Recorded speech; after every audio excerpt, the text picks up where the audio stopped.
नमस्कार, दिल्ली न्यूज में आपका बहुत बहुत स्वागत है। चलिए देखते हैं आज की 25 फटाफट काम की और महत्वपूर्ण बड़ी खबरों को। पर इससे पहले वीडियो को लाइक करना बिल्कुल न भूलें।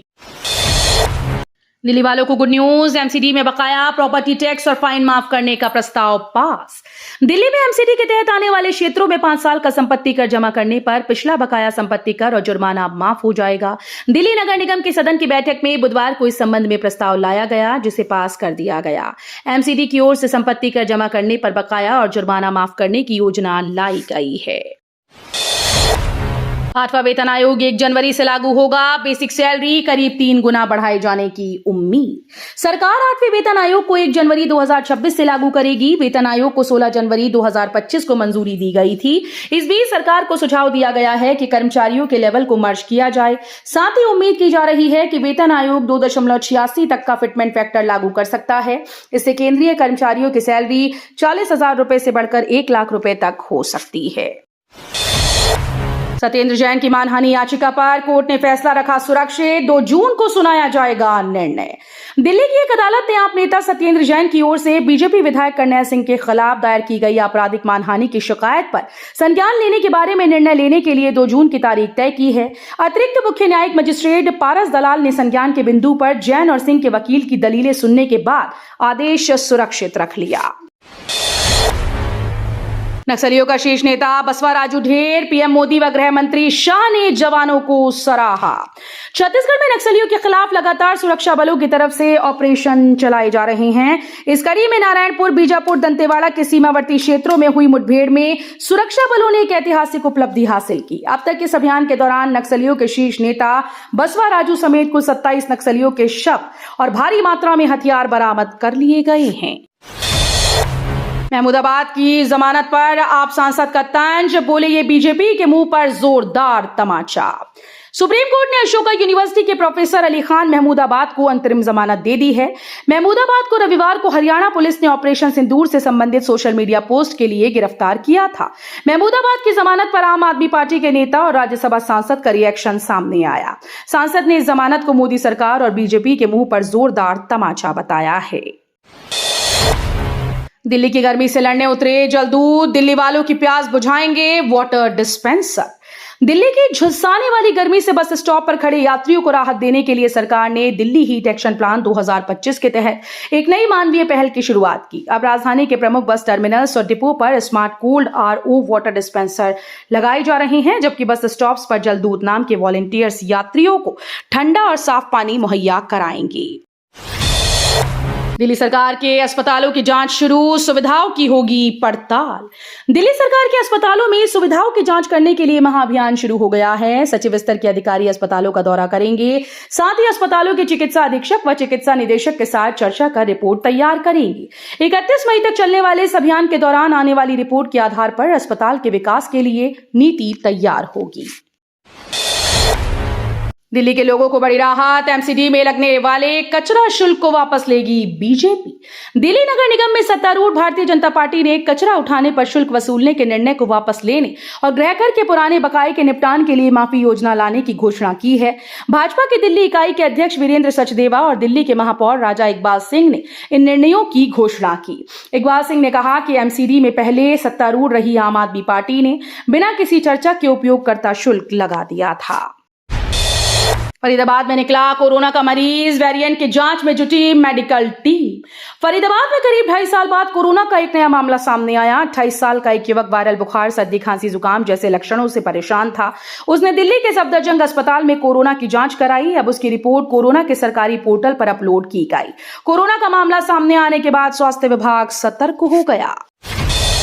मुफ्त बिजली वाली स्कीम में दिल्ली सरकार देगी 1.8 लाख की मदद, जाने फायदा और लेने का तरीका।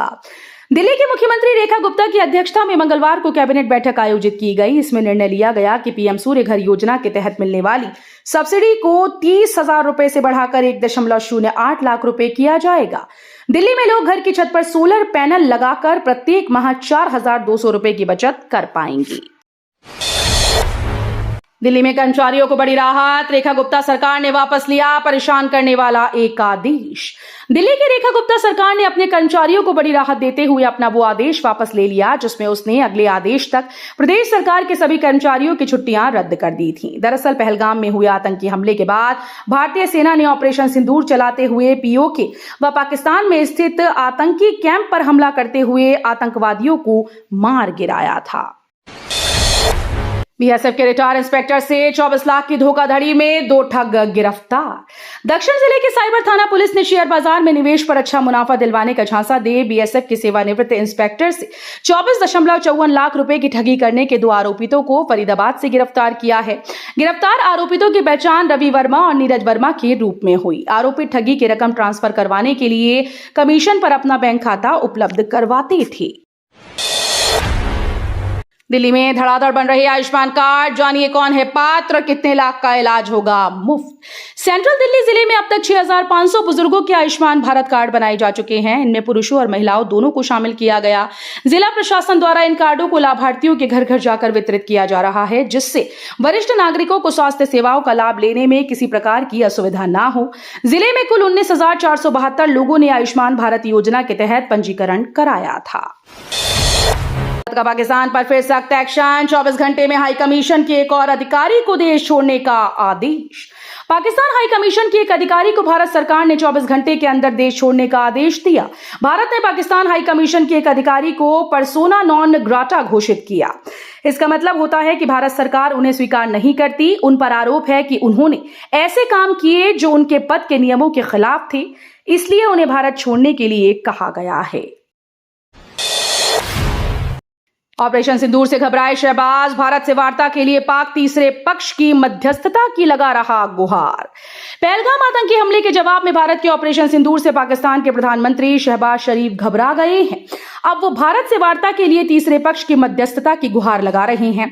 बुधवार को शहबाज शरीफ ने कहा कि भारत वार्ता प्रक्रिया में किसी तीसरे देश को शामिल करने का इच्छुक नहीं है, लेकिन मेरे हिसाब से किसी तीसरे देश में बातचीत करना अच्छा निर्णय हो सकता है।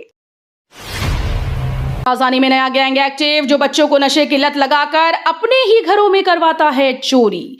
गैंग वॉर के लिए कुख्यात नॉर्थ ईस्ट दिल्ली में नए नए तरह के अपराध और अपराधी पनपते हैं। अब की बार एक ऐसे गैंग के सक्रिय होने का मामला सामने आया जो स्कूली बच्चों को पहले हुक्के की लत लगवाता है, इसके बाद ब्लैकमेल कर उनसे अपने घरों से जबरन कैश और ज्वेलरी मंगवाता है। जाफराबाद थाने में जबरन वसूली और धमकाकर किसी काम को मजबूर करने के तहत केस दर्ज हुआ है। पवनदीप राजन की सेहत में आया सुधार, बेटे पर प्यार लुटाती दिखी मां। इंडियन आइडल 12 की विजेता सिंगर पवनदीप राजन की हालत में दिन ब दिन सुधार आ रहा है। उनकी टीम ने सोशल मीडिया पर 2 खास तस्वीरें शेयर की जो हॉस्पिटल की हैं। इन तस्वीरों में दोनों मां बेटे के चेहरे पर प्यारी सी मुस्कान दिखाई दे रही है जो पवन की अच्छी सेहत की ओर इशारा कर रही है। पवन की इस पोस्ट पर उनके फैंस खुश हैं और लगातार अपनी प्रतिक्रिया दे रहे हैं। रेलवे क्रॉसिंग पर वाहन चालकों की बेरोक टोक होगी आवाजाही, 16 रेल ओवर ब्रिज और रेल अंडर ब्रिज बनेंगी। राजधानी के 16 रेलवे क्रॉसिंग पर वाहन चालकों की परेशानी दूर होगी। इसके लिए रेलवे अंडर ब्रिज और रेलवे ओवर ब्रिज बनेंगे। करीब 647 करोड़ रुपए की लागत से रेलवे क्रॉसिंग पर आवाजाही सुगम होगी। रेल प्रशासन ने इसका खाका तैयार कर लिया। इसमें सिरसपुर, खेला कला, होलंबी कला, सुल्तानपुर, बल्ली मारान, पुल डफरीन, दया बस्ती और पुल बंगश सहित रेलवे क्रॉसिंग शामिल हैं। भीषण गर्मी के बीच दिल्ली में बिजली की मांग ने तोड़ा रिकॉर्ड, इतने मेगावाट तक पहुंची डिमांड। गर्मी की तपिश बढ़ने के साथ ही बिजली की मांग बढ़ गई है। दिल्ली की पीक पावर डिमांड 7,401 मेगावाट तक पहुंच गई जो इस सीजन की अब तक की सबसे ज्यादा मांग है। सिस्टम ऑपरेशन नियंत्रण केंद्र की रिपोर्ट के अनुसार रविवार को यह मांग 7,265 मेगावाट थी। नोएडा में अवैध अतिक्रमण पर एक्शन, 150 मकानों पर लिखा ये इमारत अवैध है। नोएडा प्राधिकरण ने अवैध अतिक्रमण करने वालों के खिलाफ इन दिनों अभियान चला रखा है। बीते एक सप्ताह करीब 150 इमारतों पर ये इमारत अवैध है लिखा जा चुका है। अधिकारियों का कहना है कि यह अभियान जारी रहेगा। हालांकि कई जगह भूमाफियाओं ने इमारतों में लिखे शब्दों को पुतवा दिया। शहर में नोएडा प्राधिकरण की सरकारी जमीन पर अवैध इमारतें खड़ी हो गई। दिल्ली में 85 साल बाद दिखा भूरे रंग का भारतीय भेड़िया, देखने के लिए लगी लोगों की भीड़। दिल्ली में यमुना के बाढ़ मैदानी क्षेत्र में पल्ला गांव के पास दुर्लभ भूरे रंग के भारतीय भेड़िए को देखा गया। यमुना जैव विविधता पार्क के अधिकारी का कहना है कि प्रथम दृष्टया ये भारतीय भेड़िया ही लग रहा है। वन्य जीव प्रेमी इस भेड़िए का फोटो लेने में सफल रहा। विशेषज्ञ बता रहे हैं कि भूरे रंग का भारतीय भेड़िया 85 साल बाद राजधानी क्षेत्र में नजर आया है। दिल्ली से श्रीनगर जा रही इंडिगो फ्लाइट की इमरजेंसी लैंडिंग, 220 से ज्यादा यात्री सुरक्षित। नई दिल्ली से श्रीनगर के लिए उड़ान भरने वाली इंडिगो की उड़ान संख्या 6E6125 खराब मौसम में फंस गई। इस दौरान विमान को 2 तेज झटके लगे हैं। झटके लगने से यात्रियों में अफरा तफरी फैल गई। हालांकि क्रू ने विमान पर परिस्थितियों पर काबू पाते हुए श्रीनगर में विमान की सफल लैंडिंग कराई। सर्वदलीय सांसदों के विदेश दौरे पर कांग्रेस का केंद्र पर हमला, बोले ये ध्यान भटकाने की कोशिश। केंद्र सरकार ऑपरेशन सिंदूर को लेकर दुनिया भर को संदेश देने के लिए सर्वदलीय सांसदों को विदेश दौरे पर भेज रही है। इस बात पर सियासत भी तेज हो गई, जहां कांग्रेस नेता जयराम रमेश ने केंद्र सरकार के इस कृत्य की आलोचना की। बुधवार को उन्होंने कहा कि प्रधानमंत्री नरेंद्र मोदी की तरफ से ऑपरेशन सिंदूर को लेकर अंतर्राष्ट्रीय दौरे पर सर्वदलीय प्रतिनिधिमंडल भेजना एक PR स्टंट और ध्यान भटकाने की कोशिश है। दिल्ली की श्रम विहार कॉलोनी पर चलेगा बुलडोजर, हाईकोर्ट ने दी मंजूरी। हाईकोर्ट ने अबुल फजल एनक्लेव के श्रम विहार इलाके में अतिक्रमण हटाने की अनुमति दी है। अदालत ने कॉलोनी के 14 निवासियों की याचिका को खारिज कर दिया है। याचिकाकर्ताओं ने दिल्ली विकास प्राधिकरण और अन्य सरकारी निकायों के खिलाफ यमुना नदी के तट पर स्थित अपनी कॉलोनी में तोड़फोड़ रोकने और अवैध बेदखली से सुरक्षा की मांग की थी। नेशनल हेराल्ड मामले में सोनिया राहुल की बड़ी मुश्किलें, राउज एवेन्यू कोर्ट में रोजाना होगी सुनवाई। दिल्ली के राउज एवेन्यू कोर्ट में नेशनल हेराल्ड मनी लॉन्ड्रिंग मामले में नया मोड़ आ गया है, जहां कांग्रेस के दिग्गज नेताओं सोनिया गांधी और राहुल गांधी की मुश्किलें बढ़ती नजर आ रही हैं। वर्तमान प्रवर्तन निदेशालय यानी ED की शिकायत पर कोर्ट ने 2 दिन से 8 जुलाई तक रोजाना सुनवाई का फैसला किया है। ये मामला 90.25 करोड़ रुपए के लोन और 2000 करोड़ रुपए की संपत्ति के कथित दुरुपयोग से जुड़ा है। तो ये थी आज की बड़ी खबरें। रोजाना ऐसे ही सबसे पहले अपडेट पाने के लिए चैनल को सब्सक्राइब करना बिल्कुल न भूलें। धन्यवाद।